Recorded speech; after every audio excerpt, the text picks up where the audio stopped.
नमस्कार मित्रों, मैं ममता वाजपेयी भोपाल से। मेरी हरी भरी छत पर आपका स्वागत है। तो लीजिए मैं फिर हाजिर हूँ नए वीडियो और नई जानकारी के साथ। मैंने सोचा है कि 3-4 वीडियो एक सीरीज के बनाती हूँ जिसमें बागवानी संबंधित ज्ञान यानी कि एजुकेशन मैं दूँ आपको, क्योंकि जब भी मैं वीडियो बनाती हूँ छोटे-छोटे बहुत छोटे-छोटे कई प्रश्न आते हैं और जिनके उत्तर बहुत ज़रूरी हैं, जो बागवानी का बेस है। तो जिन लोगों ने मेरा पहला वीडियो नहीं देखा है, ये पार्ट 2 है, वो पहले पार्ट 1 देख लें तो उन्हें पार्ट 2 अच्छे से समझ में आएगा। मैं शॉर्ट में थोड़ा-थोड़ा सा बता देती हूँ कि जो बागवानी के मुख्य 3-4 चीज़ें होती हैं, वो होती हैं, सबसे बेसिक जो होते हैं वो होती है मिट्टी और बीज और जलवायु, कीट प्रबंधन और ये जानकारी कि मौसम कब कौन सा बीज इसकी बुआई की जाए। तो इस बारे में मैं एक-एक करके विषय लूँगी। सबसे पहले मिट्टी के बारे में बात करूँगी, फिर बीज के बात में करूँगी, फिर मैं उसके बाद आगे कीट प्रबंधन और पूरे पूरी देख-रेख के बारे में बात करूँगी। तो सबसे पहले तो मिट्टी के बारे में मैं एक एपिसोड बना चुकी हूँ। मिट्टी आप वो देखेंगे तो मैं दोबारा नहीं रिपीट करना चाहती। बस मैं शॉर्ट में ये ज़रूर बताऊँगी कि एक अच्छी मिट्टी कैसे तैयार होती है, वो हमने एक अच्छी मिट्टी तैयार कर ली पिछले एपिसोड के हिसाब से। फिर भी मिट्टी के 3-4 प्रकार होते हैं। पूरे देश की या हर प्रदेश की मिट्टी एक सी नहीं होती, लगभग सब जगह होती, अलग-अलग तरह की होती है। एक मिट्टी काली होती है एकदम हार्ड, और एक मिट्टी पीली होती है, एक मिट्टी लाल होती है, कुछ मिट्टियाँ मिक्स होती हैं, ऐश जैसे कलर की होती हैं। तो हम जब भी हम जिस प्रदेश में रह रहे हैं, हम अपनी मिट्टी को देखें कि हमारे यहाँ की मिट्टी कैसी है। अगर मिट्टी बहुत हार्ड है तो हम उसे पहले सॉफ्ट बनाएं, और सॉफ्ट बनाने का तरीका मैंने बताया आपको पिछले वीडियो में कि जो भी हम जो ऑर्गेनिक मटेरियल मिलाएंगे, थोड़ी सैंड मिलाएंगे तो सॉफ्ट हो जाएगी वो। और अगर आप शहर में हैं, अगर आप मिट्टी का इतना सब जो स्ट्रक्चर पढ़ के समझ के नहीं कर पाते, तो रेडी टू मिक्स भी आता है, आप उस पर भी जा सकते हैं। किसी महानगर में है और आपके लिए ये इतना आसान नहीं है तो आप वो कर सकते हैं। तो अब बात कर लेते हैं, आपने मिट्टी तैयार कर ली और आपके यहाँ की जो मिट्टी है उस हिसाब से आपने उसमें खाद और रेत डाला। अगर मिट्टी आपकी पीली है तो उसमें रेत बहुत नहीं पड़ेगी, काली है तो उसमें रेत पड़ेगी, और उसी हिसाब से खाद डाल लिया। इसके अलावा ये भी होता है कि अब हम क्या बीज बो रहे हैं, किस बीज के लिए कैसी मिट्टी चाहिए। हर बीज, हर पौधे का स्वभाव अलग होता है। तो यूँ तो बहुत विस्तार में जाते हैं, बहुत बहुत सा बड़ा विषय है, लेकिन मैं शॉर्ट में जो हम छत पे थोड़ा-थोड़ा उगाते हैं, उसकी मैं थोड़ी-थोड़ी जानकारी आपको देती हूँ कि ज़्यादातर हम बेलों वाली सब्जियाँ उगाते हैं। लौकी, तोरई, करेले, टिंडे, जितनी भी ये बेल वर्गीय बरसात में उगने वाली सब्जियाँ होती हैं, तो आप देखिए इनको क्या चाहिए, खूब सारा मॉइस्चर चाहिए, तब तो ये बरसात में होती हैं, और खूब भुरभुरी मिट्टी।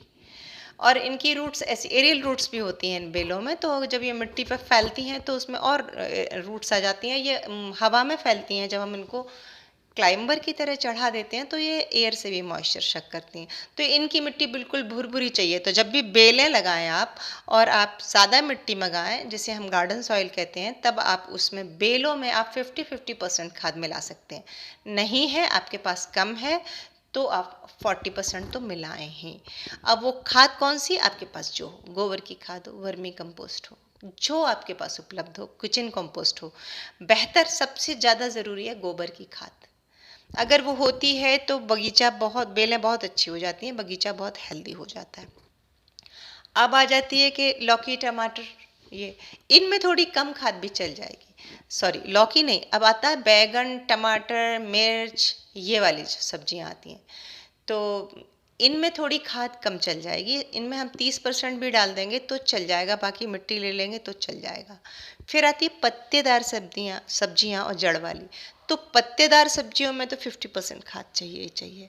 आप जितनी अच्छी खाद डाल देंगे पत्ते उतने बड़े होंगे, क्योंकि गोबर खाद जो होती है इसमें नाइट्रोजन होता है, और नाइट्रोजन बढ़वार देता है पौधों को। तो जो लीफी वेजिटेबल, उनमें हम लीव्स खाते हैं तो बढ़वार अच्छी होती है। और इसके अलावा कंद वाली आती है, इसमें खाद की उतनी ज़रूरत नहीं है। खाद तो आप 30% भी डालेंगे तो चलेगा। और भी कम होगा तो चलेगा, लेकिन इसकी जो सॉइल है वो सैंडी होना चाहिए, भुरभुरी होना चाहिए।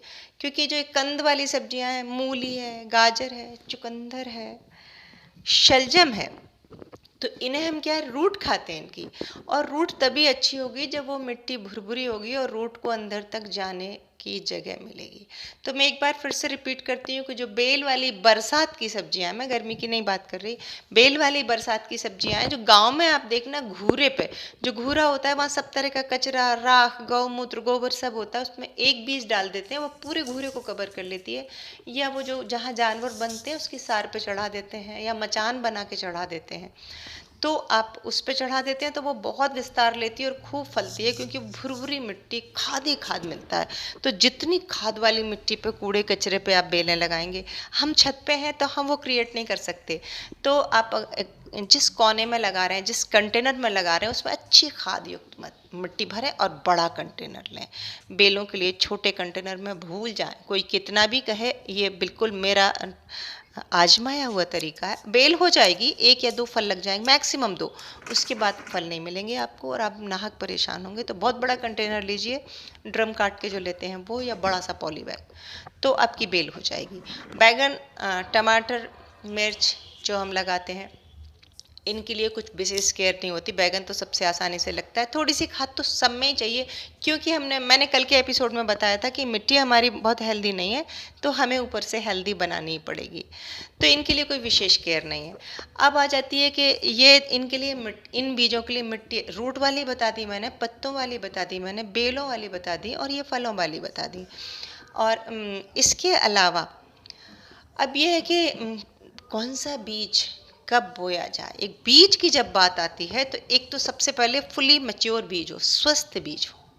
अगर बीज स्वस्थ नहीं होगा तो वो उगेगा नहीं। दूसरी बात ये कि वो उसमें बीज में भी रोग लगते हैं, जिस तरह बेल में और फल में रोग लगते हैं, मिट्टी में कुछ रोग होते हैं। तो हमारी मिट्टी का भी शोधन कर लिया जाए और बीज का भी शोधन उपचारित कर लिया जाए, मिट्टी को भी उपचारित कर लिया जाए। केमिकली तो मैं नहीं बताऊंगी क्योंकि मैं वो करती नहीं हूँ। हाँ, मैं ऑर्गेनिक तरीके से मैं बताती हूँ कि थोड़ा सा आप अगर धूप दिखा लेंगे मिट्टी को तो फंगस खत्म हो जाएगी। खाद डालते समय ध्यान रखें कि खाद आपका पूरी तरह पका हुआ हो। पका मतलब साल भर पुराना खाद हो, 8-9 महीने में खाद बनता है। हमें बहुत सिटी गार्डनर्स को बहुत जल्दी रहती है, किचन कंपोस्ट भी बनाते हैं तो 3 महीने में ही कहते हैं। और कई वीडियो भी पढ़े हैं कि 1 महीने में खाद बनाइए, 3 महीने में भी। क्यों इतनी जल्दी है? आप आराम से जो प्रोसेस है उसको डिकम्पोज होने दीजिए। अच्छा डिकम्पोज्ड खाद लेंगे तो आपकी फसल अच्छी होगी, उसमें रोग प्रतिरोधक क्षमता बढ़ेगी पौधे की। तो आपने मिट्टी को उपचारित कर लिया। इसके अलावा आप थोड़ी नीम की पत्ती डाल लीजिए, नीम की खली डाल लीजिए आप उसमें। और खाद वाद तो मैं बता ही देती हूँ। अगर गोबर खाद है, गोबर खाद डलती है, बोन मील डलती है, खली डलती है। ये क्यों डलती है मैंने कल के एपिसोड में बताया था कि जो जंगल में मरे हुए जानवरों का अवशेष होता है, उनका बीट होती है, उनकी यूरिन होती है, वो सब हम यहाँ ऊपर से डाल रहे हैं। बोन मील डाल रहे हैं, नीम की खली डाल रहे हैं हम, और गोबर खाद डाल रहे हैं हम। सब कुछ ऊपर से मिला के मिट्टी रेडी कर लेते हैं, उपचारित कर लेते हैं, धूप दिखा देते हैं उसको, मिट्टी रेडी हो गई। और उसमें हमने अगर ऑर्गेनिक आता तो ट्राइकोडर्मा एक पाउडर आता है, वो डाल लिया तो फंगस लगने के चांसेस कम हो जाते हैं। फंगस जनित रोग नहीं लगेंगे। मिट्टी को थोड़ी धूप दिखा ली, स्टेरलाइज करना कहते हैं उसे। अब बीज को भी उपचारित किया। तो अगर हम बाजार से बीज लाते हैं तो वो केमिकली ट्रीटेड रहते हैं। हम ऑर्गेनिक खेती कहते ज़रूर हैं, पर हमारी 100% ऑर्गेनिक कभी नहीं होती, क्योंकि हमारे जो बीज होते हैं वो केमिकली उपचारित ही होते हैं।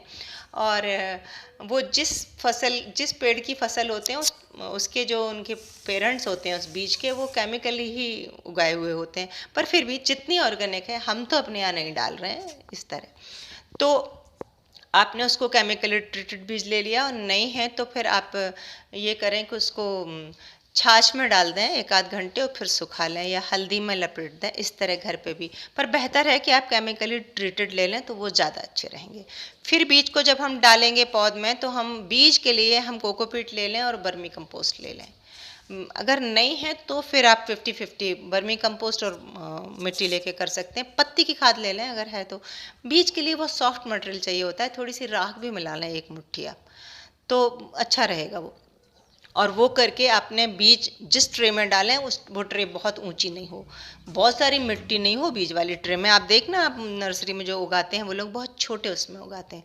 तो क्यों नहीं हो, क्योंकि जब हम उसमें पानी डालेंगे और बड़े गमले में नीचे तक पानी होल्ड होगा और बीज को ज़्यादा पानी मिलेगा तो वो बीज सड़ जाएगा। तो बीज को मॉइस्चर चाहिए, पानी नहीं चाहिए। जल्दी अंकुरित करना है बीज तो कुछ बीज जो बड़े हैं उन्हें हम रात भर पानी में गला देते हैं, फिर हम डाल देते हैं। छोटे के साथ ऐसा नहीं करते हैं। जितनी साइज का बीज है उससे डबल मिट्टी हम उसके ऊपर कर सकते हैं, यानी कि बहुत गहरा भी नहीं बोए, बहुत उथला भी नहीं बोए। अगर बहुत ऊपर कर देंगे तो फिर हम पानी डालेंगे तो वो इधर उधर बह जाएगा, और अगर बहुत गहरा कर देंगे तो अंकुर आ नहीं पाएगा उसका। सॉरी। तो बीज की हम जो उसमें बुआई करें वो संतुलित उसमें करें ना, बहुत बीज जितना बड़े आकार का बस उतना ही। छोटे बीज पे बहुत हल्की लेयर डालें। जब हम बीज बो रहे हैं ट्रे में तब पहले मिट्टी के ऊपर एक लेयर खाद की डालें, प्लेन खाद की, यानी कि वर्मी कंपोस्ट या गोबर की खाद। उसके ऊपर बीज डालें, फिर हल्की सी राख, या राख नहीं हो तो आप हल्की सी मिट्टी से ढक दें उसे। जब बीज अंकुरित हो तो उसके आसपास अच्छा खाद हो और उसके पहले अंकुर कोई अच्छा रिच मैन्योर मिल जाए, तो उसकी जड़ें मजबूत होगी और वो पौधा अच्छा होगा।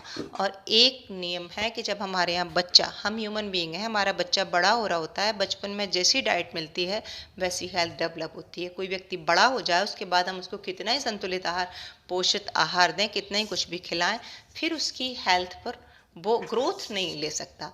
तो जब सीडलिंग है, जब छोटे छोटे पौधे अच्छे हों उसके लिए, वो जो आप पौध के लिए मिट्टी तैयार कर रहे हैं वो बहुत अच्छी खाद युक्त। उसमें ये नहीं चलेगा कि मेरे पास खाद नहीं है, मेरे पास कोकोपीट नहीं है। अगर नहीं है तो वो पौधे नहीं आएंगे। और कोई भी पौधो 30 दिन से ज़्यादा की लंबी नहीं रखते हैं, 20 से 25 दिन और 30 दिन मैक्सिमम। अगर हम उसमें पड़े रहेंगे, मेरे पास कई क्वेश्चन आते हैं कि मेरी पौध 30 दिन की होगी अभी भी नहीं बढ़ रही। अरे भाई, ट्रे तो हमने बहुत छोटी सी मिट्टी ली है, या हमने सीडलिंग ट्रे में डाला तो उसमें छोटी सी मिट्टी है, उसको हमें छोटा सा ही बनाना है। जैसे ही वो 20 से 25 दिन का होता है, उसको जहाँ प्लांट करना है आप उसे प्लांट कर दीजिए। और जब प्लांट करें तो उस गड्ढे में भी थोड़ी एक मुट्ठी मिट्टी डालिए। मैं जब भी अपनी पौध लगाऊंगी तो मैं वीडियो लगातार बनाती हूँ, पर अभी मैं आपको ओरली बता रही हूँ, आप इतना ज्ञान तो सीख ही लीजिए। मैं फिर एक बार रिपीट करती हूँ कि मिट्टी अच्छी बनाइए, बीज अच्छी क्वालिटी के लीजिए, उन्हें उपचारित कीजिए। जब जिस मौसम में जो बीज डाला जाता है, ना उससे आगे ना उससे पहले। अगर जुलाई अगस्त के बरसात में डाले जाते हैं तो आप जुलाई अगस्त में ही डालें। सर्दियों वाले आपके सितंबर लास्ट से अक्टूबर में डाले जाते हैं, नवंबर फर्स्ट वीक तक। तो जो ये तापमान होता है उस पे ही डालें। आप उसे बहुत पहले डालेंगे तो रिजल्ट अच्छे नहीं आएंगे। जैसे कि अभी मान लीजिए अक्टूबर चल रहा है तो आप डाल देना चाहिए। सितंबर में मैंने बीज डाले थे, तापमान बहुत था, तो आप टेम्परेचर भी देखें। अगर टेम्परेचर भले ही सितंबर चल रहा है, सितंबर में सर्दी के बीज डलना चाहिए, लेकिन हमारे यहाँ का मौसम का जो चक्र है वो बिगड़ा है। अगर बहुत तेज़, अभी बहुत तेज़ धूप हो रही है, आप देखिए मैंने ग्रीन नेट डाल दिया अपनी छत पे, जबकि इन दिनों कभी ग्रीन नेट नहीं डालना चाहिए, क्योंकि मैंने पौध डाल दी थी और वो पौध सर्वाइव नहीं हो पा रही थी, इतनी तेज़ धूप थी। तो आप मौसम देखें। फिर आप देखें जब थोड़ी ओस पड़ने लग गई है, थोड़ा ठंडक मौसम है, तब आप भाजियाँ डाल दीजिए। इस तरह से आप डालेंगे तो फिर जब कोई पौध डाली है उसको बिल्कुल छाया में नहीं रखें, लगी हो जाएगी। बिल्कुल धूप में नहीं रखें, हल्के ग्रीन नेट के नीचे रखें या जाल के नीचे रखें। आप उसको संतुलित मौसम दें, उसके आसपास पानी का छिड़काव करें, उसमें बहुत सारा पानी नहीं दें, स्प्रे गन से हल्का पानी दें। ठंडा वातावरण उसके लिए बनाए रखें, जैसे कि हम अपने एक नवजात शिशु को अपनी पूरी केयर से लपेट के रखते हैं।